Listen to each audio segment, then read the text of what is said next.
I never thought I'd be the guy to cut off my own family. If you told me 5 years ago that I'd be sitting here, writing this, officially done with them, I would have laughed in your face. Because in an Italian family, family is everything. But here I am, and let me tell you, walking away wasn't even the hard part.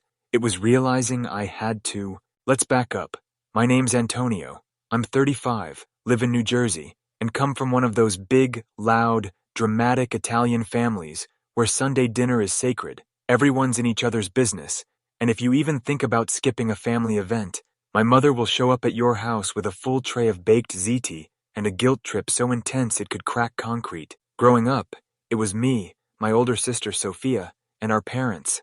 Sophia, the golden child, could do no wrong. She was the beautiful one, the ambitious one, the one destined for greatness, at least according to Ma and Pop. Me?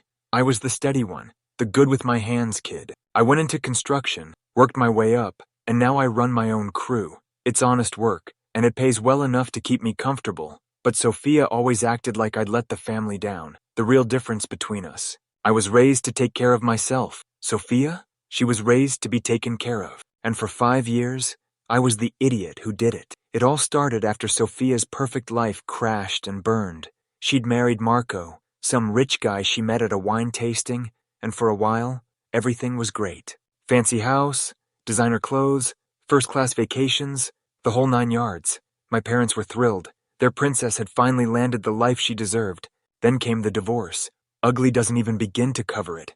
Plates were thrown, accusations were screamed, and Marco's lawyer made sure Sophia walked away with almost nothing. She had no job, no savings, and a 9-year-old daughter, Isabella, to take care of. And guess who suddenly became the family's designated safety net? You have a good job, Ma had said. You're not married, no kids. Sophia just needs a little help getting back on her feet. At first, it was supposed to be temporary. A few months of rent, some help with groceries, for Isabella's sake. But a few months turned into 5 years. 5 years of covering rent, utilities, school supplies, and every unexpected expense that popped up. 5 years of watching my bank account drain while Sophia shopped like she was still living in a mansion. 5 years of being treated like the family bank, but never like family. And the worst part, she acted like she was doing me a favor by letting me help. She had the nerve to mock me at family dinners. "Oh, my little brother's so invested in our lives," she'd say, fake smiling while Ma and Pop beamed at her. It's sweet, really. Like I was some idiot kid running a lemonade stand instead of the one keeping a roof over her head. And I took it, because that's what you do for family, right? Then came the night I finally snapped. It was a Sunday dinner, because of course it was. Everyone was gathered around Ma's table, the smell of garlic and fresh basil in the air. Plates piled high with lasagna. Everything was normal, until Sophia, between bites of a meal I technically paid for, casually mentioned she was thinking about buying a Gucci bag. Only $500, she said. It would be perfect for client meetings. I almost choked on my wine. $500? On a purse? While I was still paying her rent, I kept my voice even. Don't you think that's a lot to spend when you're still getting help with bills? She laughed. Not an embarrassed laugh. Not a guilty laugh, a mocking laugh. Oh, don't be cheap, Antonio. A professional needs to look professional. Cheap. Me, the guy who had been paying her bills for years. The guy who had skipped vacations, cut back on spending, and worked extra hours to make sure Isabella never went without. The guy who hadn't even bought new work boots in 2 years because I was trying to be responsible. And my entitled sister had the audacity to call me cheap? I put my fork down, slowly, took a sip of wine, and then I let it all out. Cold, sharp, no yelling, just the truth. Let's talk about cheap, Sophia, I said, the table going dead silent. Let's talk about how I've been paying your rent for 5 years while you buy designer crap. Let's talk about how Ma and Pop refuse to help because they're too busy finding themselves in Italy. Let's talk about how you look down on my simple job while living off it. Silence. Sophia's face went through 5 different emotions in 2 seconds. Shock, anger, panic. Then I dropped the bomb. I'm done. No more rent, no more utilities, no more groceries, no more anything. You got a good job. Great, I said, standing up. Time to be an actual adult and pay your own bills. Aunt Maria, the only sane person in our family, started slow clapping. Ma looked like she was going to faint. Pop wouldn't even look at me. Sophia? She was completely frozen, like she couldn't compute what was happening. I grabbed my jacket, turned to leave, then paused at the door. "Oh, and Sophia?" I said, glancing back. "That $500 purse? Maybe spend it on rent instead." And then I walked out. For the first time in my life, I had set a boundary. I had put myself first. And I had no idea just how much hell that was about to unleash. I didn't hear from Sophia after that night. Not a single text. Not a single phone call. Which, honestly, was weirder than if she had blown up my phone with rage-fueled messages like she usually did when she didn't get her way. For the first time in 5 years, my notifications weren't filled with Antonio. "Can you cover this bill?" Or "Isabella's school needs a check by Friday." Or "You don't mind, right?" And yet, even in that silence, I knew it wasn't over. The other shoe was going to drop. I just didn't expect it to happen so fast. 3 days later, I got the summons. No, not a legal summons. This was worse. A family meeting. Wednesday night, 9:30 p.m. That alone told me how serious it was. Ma and Pop went to evening mass on Wednesdays, and nothing cut into their church schedule. Not sickness, not weather, not even the time Pop threw out his back trying to move a couch by himself. Yet here they were, standing outside my apartment door in their church clothes, Ma clutching her purse like she was holding rosary beads, Pop looking like I had personally canceled Christmas. I opened the door, already exhausted. "This is a surprise." Ma didn't even say hello. She barged right in, pacing my living room like she was about to start peace negotiations between rival mafia families. Pop lingered by the door, shaking his head in disappointment. "We need to talk about Sophia," Ma announced. I grabbed a soda from the fridge. "Do we, though?" Pop cleared his throat. "Antonio, she's struggling. Isabella doesn't deserve to suffer because of your stubbornness." I nearly spit out my drink. "My stubbornness? Let me get this straight," I said, setting down my soda. "You two, who have been taking cruises and wine tours instead of helping your own daughter, want to lecture me about making Isabella suffer?" Ma's face did that thing where she looked like she just sucked on a lemon. "That's not fair. We're retired. We worked hard all our lives. And I work hard now," I shot back. "Does that mean I get to dump my responsibilities on someone else?" Silence. Pop finally sighed, rubbing his temples. "Antonio, you have a good job. Sophia's your sister. We help family." I laughed. Actually laughed. "Oh, now she needs to learn responsibility? Where was this attitude 5 years ago when I started paying her bills?" Ma sniffed. "We thought it was temporary." I crossed my arms. "Yeah, so did I." Another silence. Then Pop tried again. "Look, we're not saying you have to do everything. Just help her a little. Give her some time to adjust." No, the word came out sharp, final. They both stared at me. I had spent years being the reasonable one, the accommodating one, the good son, who didn't cause trouble, but I was done. I walked to the door and held it open. "Thanks for stopping by, but this is how it's going to be from now on. Sophia wants to act like an adult? Time to pay bills like one." Pop muttered something in Italian under his breath, always a sign he was really pissed. Ma didn't even try to force leftovers on me, which, in Italian mom language, basically meant I was dead to her. As they left, Ma turned back one last time. "You're not the son I raised," she said quietly, her voice full of disappointment. I met her gaze. "No, I'm better." And I shut the door. I wish I could say that was the end of it, that I stood my ground, cut them off, and never heard from them again. But Sophia wasn't done with me yet, not by a long shot. The first real sign of trouble came from Aunt Maria. She called me a few days later, her voice low. "Antonio, you sitting down?" I sat up straighter, already bracing myself. "What now?" she sighed. "Your mother's been making the rounds at church, telling everyone how her heartless son abandoned his family, how you're leaving poor Isabella homeless." I groaned. "Of course she is. That's not the worst part," Aunt Maria continued.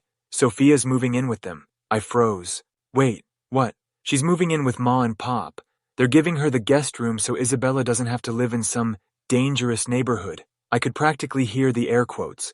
I ran a hand down my face. "So let me get this straight. They refused to help her for 5 years.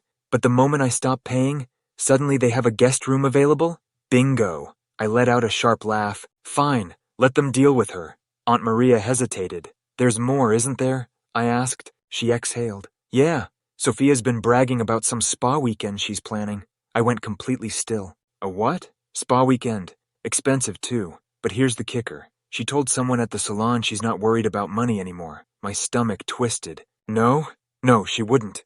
I pulled up my banking app, my fingers moving fast. My accounts were fine, no suspicious charges.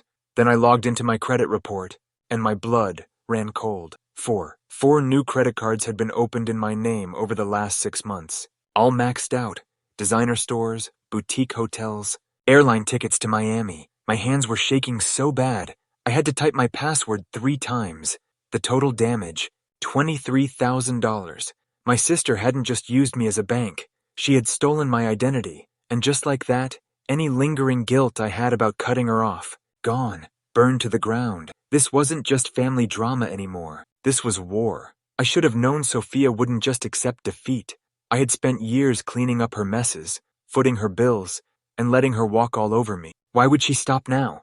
But this was a new low. Sophia had stolen from me, not just money, not just credit.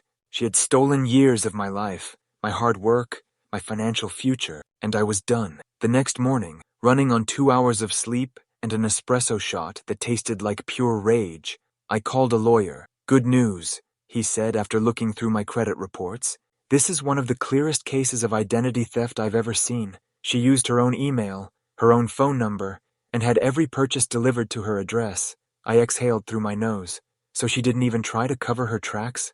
Not even a little. I let out a bitter laugh. That was so Sophia. Not thinking, not planning, just assuming I'd roll over and handle it like I always did. Then my lawyer hit me with the real kicker. Antonio, with this evidence? She's looking at felony charges. Felony. I stared at my phone, my heart hammering. Pressing charges would ruin her. A criminal record? That would follow her for the rest of her life. And what about Isabella? For a split second, I hesitated. Then, I remembered every condescending remark. Every time she acted like I owed her. Every single time she guilted me into sacrificing my own future so she could live comfortably. She had played me for years, and now she was about to learn the cost. I gave her one chance. I called her, hands clenched into fists. She picked up on the third ring, her voice all fake sweetness. Antonio, how's my favorite little brother? I didn't even let her finish. I know about the credit cards. Dead silence. Then, the weakest attempt at an excuse. I can explain. Shut the hell up and listen. My voice was so cold I barely recognized it. You have exactly 1 week to pay back every cent. If you don't, I'm pressing charges. And Sophia? I took a slow breath, letting the rage settle. I have all the evidence. Don't even think about playing the victim this time. Her breath hitched. But Antonio, I hung up, blocked her number. Then I sent every document, every fraudulent charge, everything to my lawyer, just in case. For a week, nothing. No calls, no messages. Then, exactly 7 days later, I got an email from my credit card company. All accounts paid in full. My stomach twisted. Sophia didn't have that kind of money, so where the hell did it come from? Then Aunt Maria called. You're not going to believe this, she said. Your parents drained their retirement savings to cover Sophia's debt. I shot up from my chair. What?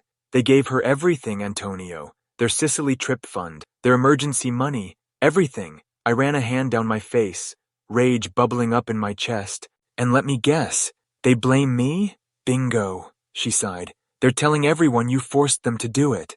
I laughed. A cold, empty laugh. Of course they were. They had chosen Sophia over me, again, and now they were trying to make it my fault.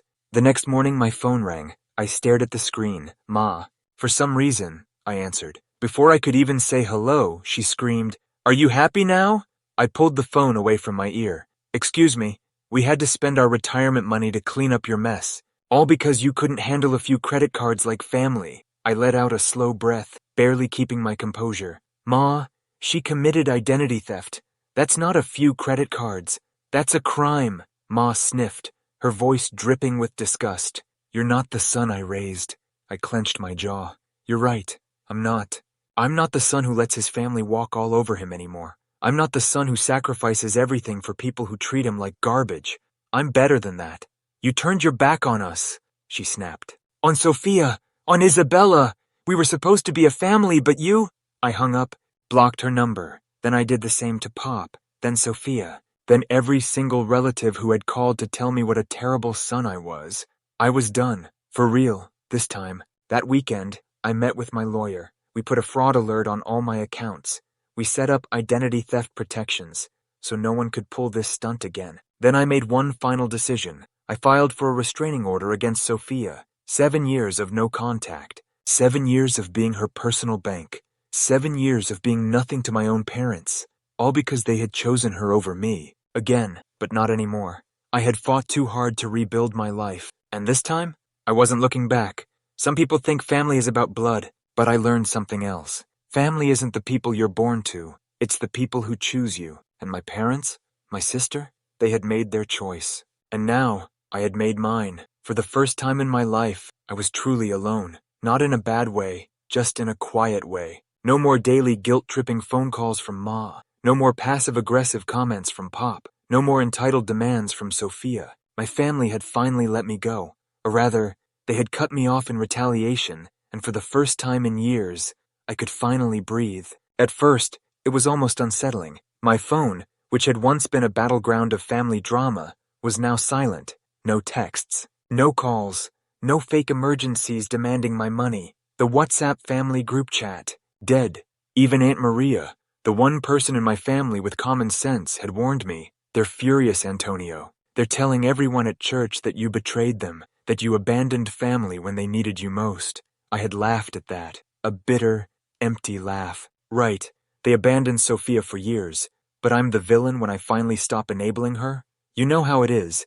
In this family, the first person to say enough is always the bad guy. That part stung, because she was right, but I had made my choice, and I wasn't going back. Then, the final confrontation came. It happened 2 weeks later, on a Sunday, because, of course, it did. I was sitting on my porch, enjoying a peaceful morning coffee, when I saw them, Ma, Pop, and Sophia, marching up my driveway like they were heading into battle. I sighed. Here we go. They didn't even wait for me to invite them in. Ma shoved past me first, stepping into my house like she owned it. We need to talk. I folded my arms.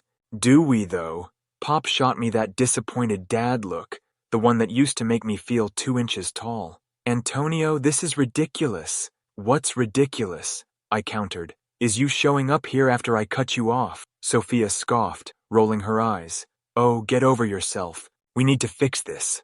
I stared at her, utterly done. Fix what, Sophia? The fact that you stole $23,000 from me. Or the fact that Ma and Pop chose to throw away their retirement savings to bail you out, then blamed me for it.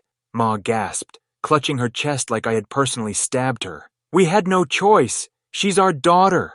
I let out a humorless laugh. And I'm what, exactly? Some ATM you raised? Pop's jaw tightened. Antonio, we just wanna… No, I snapped. You don't get to smooth this over. You had years to act like real parents, and instead you spent every moment kissing Sophia's ass while treating me like an afterthought. Silence. Sophia stepped forward, arms crossed. You're the one acting like a child. You cut off your own family over a little money. I stared at her, shaking my head. A little money? My voice was dangerously quiet. You stole my identity, Sophia. That's not just some sibling squabble. That's a crime. Her smug look wavered for a second. You know, I continued, stepping closer, if I hadn't given you that 1-week deadline, you'd be sitting in a courtroom right now. You should be in jail. So tell me again, Sophia, how exactly am I the bad guy? Ma looked horrified. Antonio, how can you say that about your own sister? I exhaled slowly, my hands shaking with pure exhaustion. Because it's true, Ma. Pop sighed, rubbing his temples.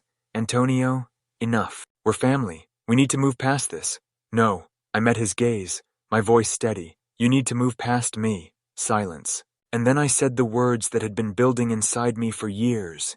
This is the last time we'll ever speak. Ma's breath hitched. You don't mean that. I do. You're making a mistake, Pop warned. I smiled. No. For the first time in my life, I'm making the right choice. I opened the door. Goodbye.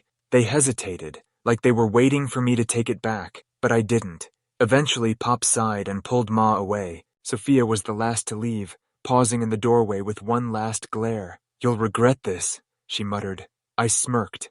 I doubt it. And then, finally, they were gone. I wish I could say that after that day, everything magically got better. It didn't.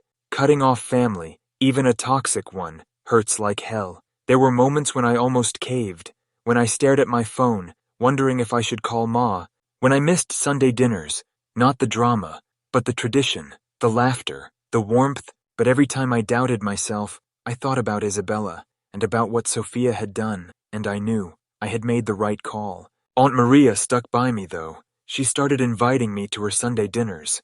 It's not the same, she admitted, but family isn't just blood, Antonio. It's the people who actually love you, and she was right.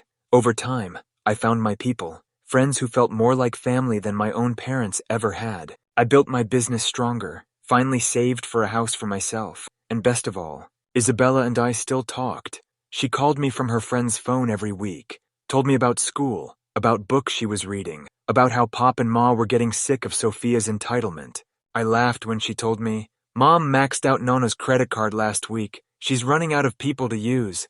"Sounds about right," I said. Then she got quiet. "I miss you." My throat tightened. "I miss you too, kid." I couldn't fix everything. I couldn't save her from her mother, but I could be there. I could show her that family doesn't mean sacrificing yourself for people who don't deserve it. And maybe, just maybe, she'd grow up strong enough to break the cycle. They say family is forever. But you know what else is forever? Self-respect. And I'd finally learned which one mattered more. It's been a year since I cut them off. A year since I finally stopped being the family bank, the punching bag, the responsible one who was expected to give without ever receiving. And you know what? I don't regret a damn thing. At first, there were moments of doubt.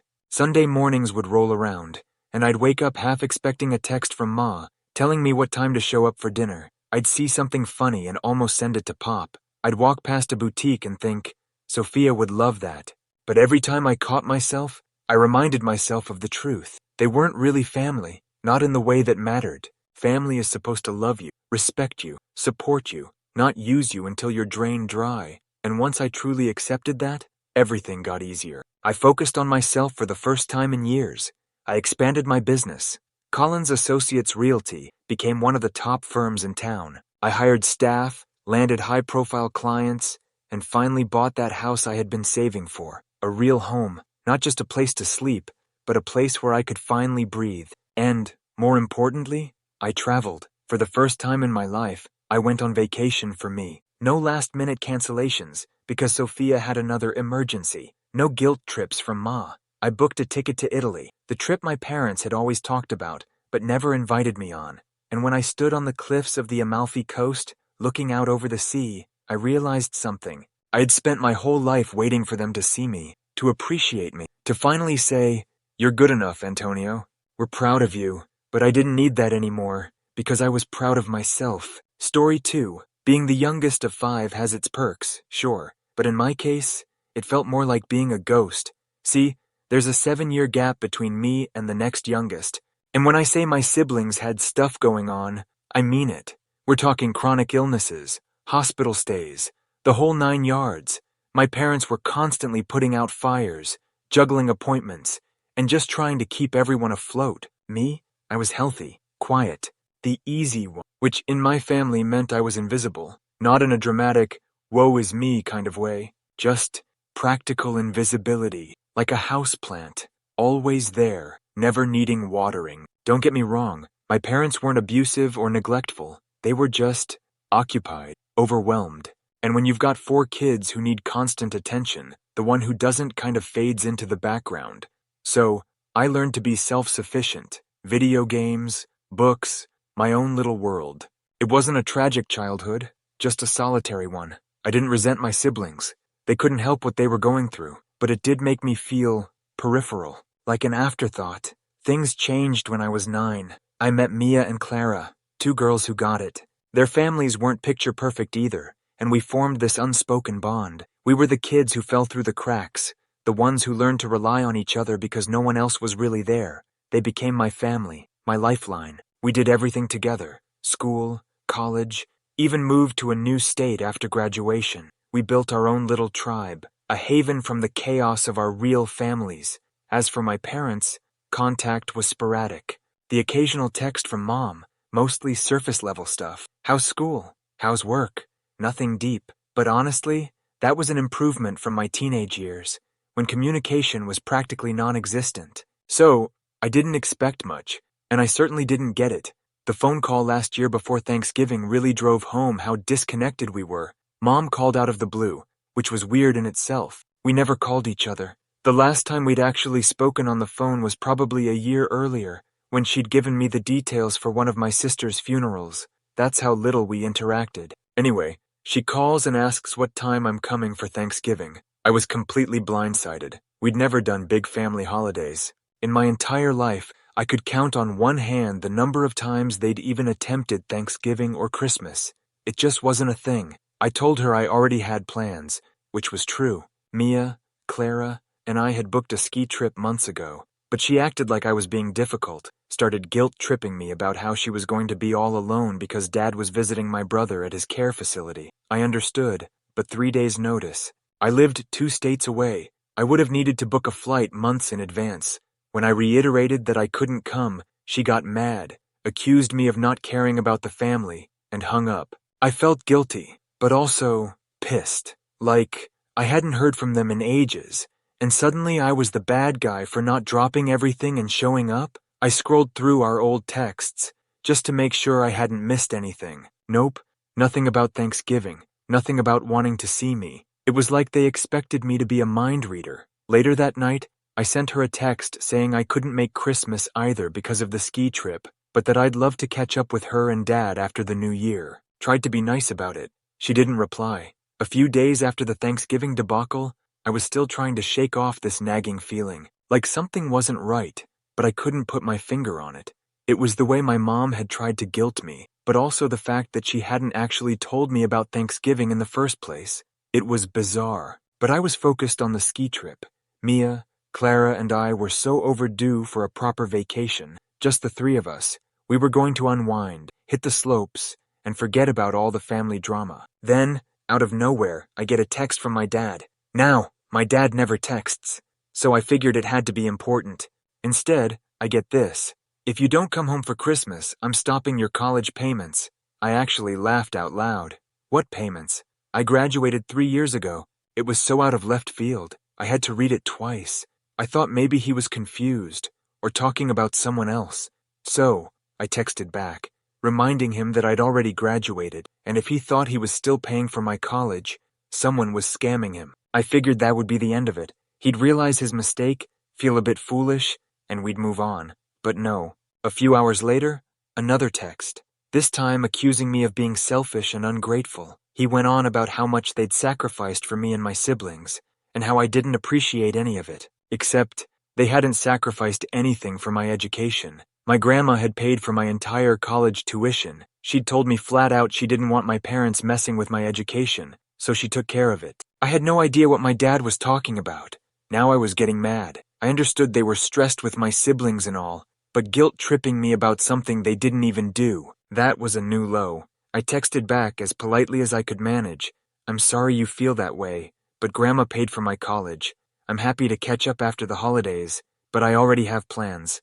You'd think that would be the end of it, right? Wrong. My dad goes full drama mode, texting about how I'd abandoned the family, turned my back on them, and that he was done helping me out if I wouldn't make an effort. I was staring at my phone like, what is happening? Abandoned the family. I'd been living on my own for years, and they barely noticed. Now, suddenly, because I wouldn't drop everything and rush back for Christmas, I was the villain? I needed to vent. Called Mia and Clara. They both agreed it sounded like my parents were using me. Mia thought they probably wanted me home so they wouldn't feel bad, not because they actually wanted to see me. Clara, as always, was more blunt. Screw them, you don't owe them anything. I decided to sleep on it, cool off before responding. But as I'm lying there, my phone buzzes again. It's my dad, and this time the text is short and cold. If you don't come home, don't bother coming back at all. Numb. That's how I felt. How did we get here? From not talking for months to basically disowning me because I wouldn't come for Christmas. It was surreal. I stared at the message. Part of me wanted to lash out, to call them out on all the years of neglect, all the times I felt like I didn't exist. But instead, I just didn't respond, put my phone down, rolled over, and tried to sleep. I didn't want to get sucked into this right before the holidays. I didn't want the guilt trips, the accusations, the drama. The next day, more texts. This time from Mom. They were disappointed in me, didn't understand why I was being so distant, hoped I'd change my mind. I almost laughed. Distant didn't even begin to cover it. I'd been distant my whole life, but they were just noticing now. I ignored the texts, focused on getting ready for the trip. Mia and Clara were excited, and honestly, so was I. It felt like an escape. We hit the road, and for the first time in a long time, I didn't think about my parents. No guilt, no sadness, just freedom. Of course, it couldn't last. Just when I thought I could put it all behind me, another message from Mom. This one, right in the middle of our trip. She wasn't giving up. "If you don't come home soon," she wrote, "we'll have to start making decisions about the future without you. Decisions you won't like." That's when it clicked. They were planning something bigger than just Christmas. Maybe it was about one of my brothers, or the house. I didn't know. But suddenly it made sense why they were pushing so hard. They didn't want me around for the holidays. They wanted me back in the fold for some other reason. And that realization was like a punch to the gut. It was never about me. Not really. It was about what they could get from me. I was done. After that whole mess with my parents trying to guilt trip me, I thought things would die down. I ignored their texts, went on the ski trip, and tried to focus on the fact that I had my own life, my own plans, and I wasn't going to let them drag me back into their world of guilt and expectations. But of course, it wasn't that simple. I was back home, just getting settled into my usual routine, when I got a message from my older brother, Jake. Now, I hadn't talked to Jake in months, probably longer actually. Jake was the one sibling who, when we were growing up, I thought would maybe understand me a little. He wasn't as sick as my other brothers, so I always figured we could have had something more, but he was always too wrapped up in his own life. Whatever. Anyway, seeing his name pop up on my phone surprised me. His message was simple. "Hey, we need to talk." I didn't know what he wanted, but I wasn't in the mood for more family drama. I texted back, "About what?" A few minutes later, he calls me. I debated whether to answer, but curiosity got the better of me. So I pick up the phone, and before I can even say hello, he jumps straight into it. "Mom and Dad have been talking about making you the legal guardian for one of the boys when they're gone." I swear I almost dropped the phone. My heart was racing, and I just sat there stunned for a few seconds. Was this some kind of joke? Like, after all these years of barely being in my life, now they're just going to dump this responsibility on me? "What the hell are you talking about?" I finally managed to ask. Jake sighed. "Like I'm the one being unreasonable. You know how things are with Mom and Dad. They've got a lot on their plate with the other boys, and they're not going to be around forever. They need to know someone's going to step up and take care of things when they're gone." I could feel my blood boiling. And they think that someone is me?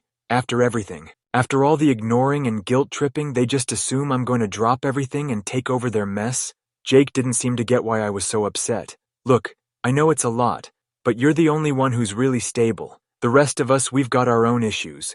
I almost laughed. "Yeah, well, maybe you guys should have thought about that before now. I didn't even know this was a thing. They never told me," I said, still trying to wrap my head around it. Like they just decided I'd take on the responsibility without even asking me. "They were going to talk to you about it," he said, "but I figured you should know before they tried to spring it on you." I was pissed. This wasn't just about Christmas or Thanksgiving anymore. This was bigger. They were planning something long-term, and they hadn't even thought to talk to me until now, when it was convenient for them. They hadn't spoken to me in years, and now they wanted me to step in as the responsible one? No, just no. "So what? They've been discussing this behind my back?" I asked, still trying to process everything. "Yeah, pretty much," Jake admitted. "They've been planning for a while." I sat there in silence for a minute, just staring at the wall, trying to process everything. Part of me wanted to scream at Jake, but I knew it wasn't really his fault. He was just the messenger. But that didn't change the fact that my parents were about to screw me over in the biggest way possible. They weren't just asking for a favor. They were asking me to dedicate the rest of my life to cleaning up after them. I was done being invisible, but I sure as hell wasn't going to become their backup plan. "So what am I supposed to do?" I asked, feeling more defeated than anything. "Just drop my whole life and move back home? Give up everything I've worked for?" Jake didn't have an answer for that. He tried to talk about how hard things were for our parents, how they were struggling to manage everything with my brother's care, but I didn't care. I'd spent my whole life being pushed to the side because I wasn't a problem. Now they wanted to use me because I was the only one who had my life together. It wasn't fair. "I'm not doing it," I said, cutting him off mid-sentence. "I'm not going to be their backup. They didn't give a crap about me for the last 25 years, and they sure as hell don't get to make me responsible for everyone now." Jake was silent for a second, then said, "I get it. I do, but you're still part of the family." Family. That word made me want to scream. Sure, I was part of the family, but only when it was convenient for them, only when they needed something. When I was a kid, they didn't care if I was okay or if I needed help, but now that they were scared of what the future held, suddenly, I was the one they needed. Tell them I'm not interested, I said, and don't bother calling me about this again. I hung up before Jake could respond, and for a while, I just sat there staring at the phone, trying to calm down. I felt like my whole life had been leading up to this moment, where I'd finally had enough. Enough of the guilt trips, enough of the manipulative texts, enough of being ignored and then used. I wasn't going to be their safety net. A few days passed without any contact from Jake or my parents. It was almost like they were waiting for me to come to my senses, to change my mind, and be the good daughter they'd suddenly decided I should be. But I wasn't about to budge. I wasn't going to let them dump their problems on me, just because I was the only one left standing. Then a letter came in the mail. It was from my mom. She hadn't even called. She just sent a letter, like we were living in the 1800s or something. The letter was long and rambling, filled with the same guilt-tripping crap I'd heard before. She went on about how much they needed me, how hard things were for them, and how they didn't know what they were going to do if I didn't help. But what really pissed me off was the last part. My mom wrote, "We're not asking for much, Olivia. We just need to know that when we're gone, someone will step up for the family." That's when I realized what this was really about. They didn't care about me. They just cared about making sure their mess was cleaned up after they were gone. They didn't want me back in their lives because they missed me or loved me. They wanted me because I was convenient, because I was the only one who hadn't fallen apart. I crumpled up the letter and threw it in the trash. I was done.